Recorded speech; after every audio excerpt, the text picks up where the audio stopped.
தந்தை மகன் தூய ஆவியின் பேராலே ஆமேன். எண்ணிக்கை நூலிலிருந்து வாசகம். அதிகாரம் 12. இறை வார்த்தைகள் 3.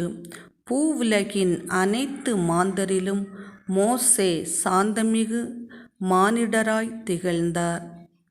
இது ஆண்டவர் வழங்கும் அருள்வாக்கு.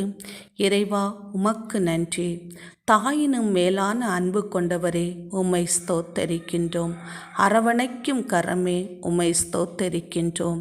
நீண்ட அங்கியை உடித்தவரே, உம்மை ஸ்தோத்தரிக்கின்றோம். தேவாதி தேவனே, உமக்கு ஸ்தோத்திரம் ஸ்தோத்திரம். ராஜாக்களின் ராஜனே, உமக்கு ஸ்தோத்திரம் ஸ்தோத்திரம். கர்த்தாவே, உமக்கு ஸ்தோத்திரம் ஸ்தோத்திரம். மிகப்பெரிய அதிசயங்களையும் அற்புதங்களையும் செய்ய போகிறவரே, உமக்கு ஸ்தோத்திரம் அப்பா ஸ்தோத்திரம். இயேசுவே, மெய்யான தேவனே, உமக்கு ஸ்தோத்திரம் ஸ்தோத்திரம்.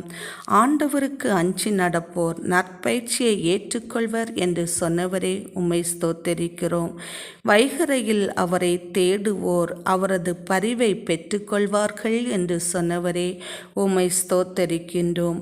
ஆண்டவருக்கு அஞ்சி நடப்போருக்கு தீங்கு எதுவும் நேராது என்று சொன்னவரே, உம்மை ஸ்தோத்தரிக்கின்றோம்.